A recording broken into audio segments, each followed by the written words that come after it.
Hello, welcome back to my channel, Josh Does Movies, and today we're going to be reviewing one of the movies I've been looking forward to most this holiday season, finally getting a chance to see. I was hoping to go during Christmas time. Snow kind of kept me away from the theaters, but today I was able to finally get out and see Nightmare Alley, the new Guillermo del Toro movie with a pretty loaded cast. You have actors and actresses like Bradley Cooper, Kate Blanchett, Willem Dafoe, Toni Collette, Richard Jenkins, Rooney Mara, Ron Perlman. It's a pretty loaded cast for a very, very good movie, and I'm here to tell you what I think about it.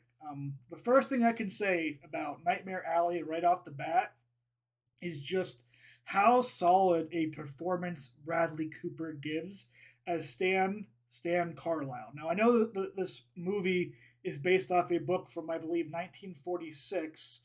Definitely a film noir type movie. Gonna have you that old 40s vibes. It's they date it right around the beginning of World War II with America's involvement, with some of the background pieces going on.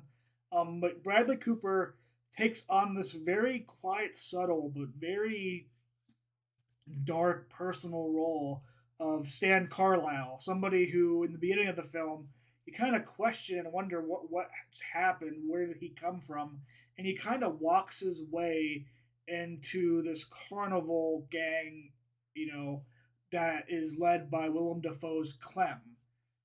The first act of the movie is just such a great like range of characters. You have Toni Collette playing Zena Crumbin, a kind of medium person that would be for this carnival.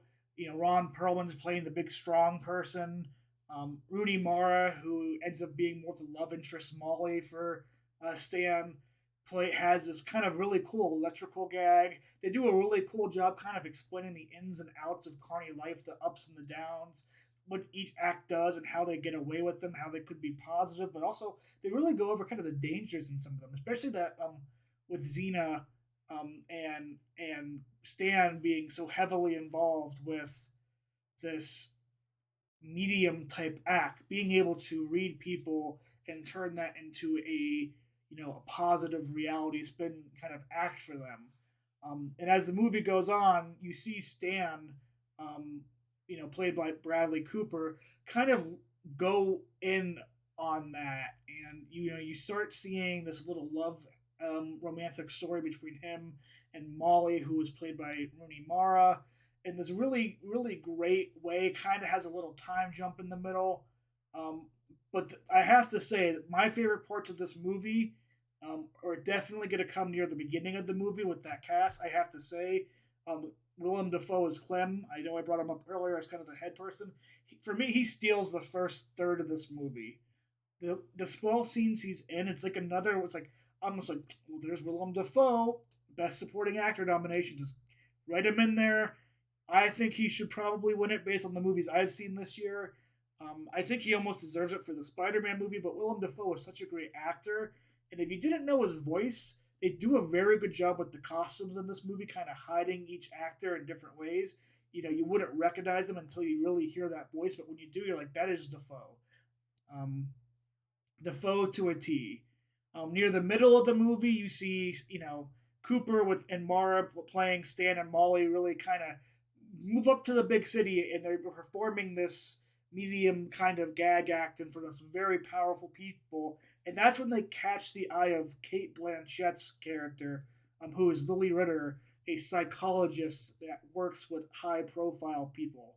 I'm not going to try and spoil very much else for the movie. My first thoughts are just go and see it if you really like kind of mystery. You don't like old like classics feeling movies. It has that classic movie feel and script to it with having a lot more modernly shot and modernly looked movie. I personally really thought the movie cinematography was amazing. I expected to be nominated for that. I think Guillermo del Toro is going to get nominated and potentially win for Best Direction. This is probably one of my favorite movies of the year that I saw previously. And the journey that you go on with the characters is definitely one that I think is very well acted and very well thought out. Um, Personally, for me, I kind of figured out how the movie was going to go in some ways within the first act itself. I thought it gave a very big hint early on what we may see be the end of the movie. Um, but I don't think that ruins the experience. I think the journey and the acting you have with Cooper and Mara Blanchett is just top notch. I think you really get a sense of struggles with each people in each position. Um, Overall, I think it's just a very solid movie. But no movie tends to be perfect, and there are some things I would like to say that I want to say criticize it. Things that I think could be issues for others out there, and like I said, I'm not trying to rate movies, in terms of like 0 to 10. I'm trying to give people an idea of like if I'm going to recommend a movie, I want to tell you what you're going to expect to go in and what type of movie do I think this is going to be enjoyable for. Um, for instance, yesterday with Licorice Pizza, I said if you're somebody who loves super artistic films, that's a movie for you. If you're somebody who is going to get bored with a very slow movie, if you're going to be troubled with a really disturbing relationship with age, the movie's not going to be for you. You're not going to enjoy that. When it comes to Nightmare Alley here, I think if you're a film fan and you like a classic style feel of a movie with a little bit of mystery to it, I think this movie is for you. It looks beautiful. It has such a great cast. The acting is phenomenal. And I think this movie is going to be for you. Now, the downsides of this movie is I think in the second act, especially near the end, it started getting very slow. You knew where you were going to go, and they needed to take that time to really like appropriately flesh out what that final act was going to be. But if you're somebody who is not looking to buy in for a really dark story, if you're not looking to wait and wait and wait for a story to unfold in the movie, this might be one that near the end of the second act, you're gonna feel like bored. You may not enjoy it because of that. You may be like, where's the plot moving forward? I also think as good as Rooney Mara is in this role as Molly, I do feel her character and that love interest to Stan is a little bit underdeveloped. And while they have good chemistry for their brief little flirtatious moments, I never truly got a sense that those two had a strong romantic connection, which could be leading to what the idea behind the show, the movie was supposed to have, could not. But I think that was one area that's weakness. And if you're somebody who's looking to be invested in a very high romantic type movie, again, this probably might be one that you see in the beginning and you get your hopes up, and then that second act comes, and leading into the third act, it might not, it slows down and it might not be what you're looking for.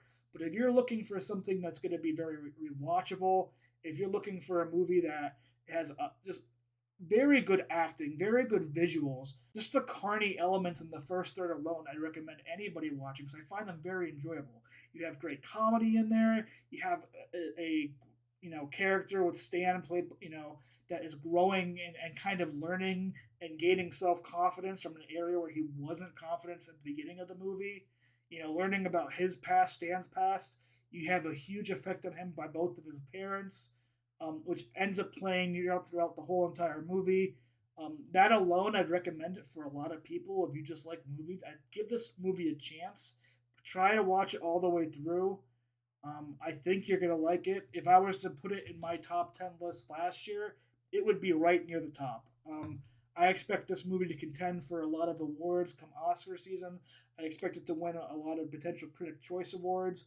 I think it's a very well acted movie. I think it's a really well shot movie. I think the story was very, very solid. Even though I personally found it predictable, I know people who didn't, and it doesn't like it being somewhat predictable did not to me did not ruin or lessen the story and the journey you went with these characters, especially Stan. This movie really is Stan, and I really hope Bradley Cooper gets a lot of recognition for this because after watching him be again another amazing performance in Licorice Pizza for how slow he's in it, Bradley Cooper is subtle, he is quiet, but he is confident, he is vulnerable. He is probably my lead next to Will Smith and King Richard for Best Actor so far this year. I think of all the movies I saw with actors, those two are the ones that are far and above and away like the lead candidates for me. Um, but yeah, that's my thoughts on Nightmare Alley. If you have any thoughts of your own or any questions or anything at all, leave a comment below. Have any recommendations, let me know. Give a like to this video if you enjoyed it. Subscribe if you want more content coming out. I plan on doing Wednesday this week a West Side Story review. And then leading into this weekend, I'm going to start up with the 2022 calendar, starting off with Scream. Maybe I'll burn my eyes and watch the 355 just to give every movie a chance.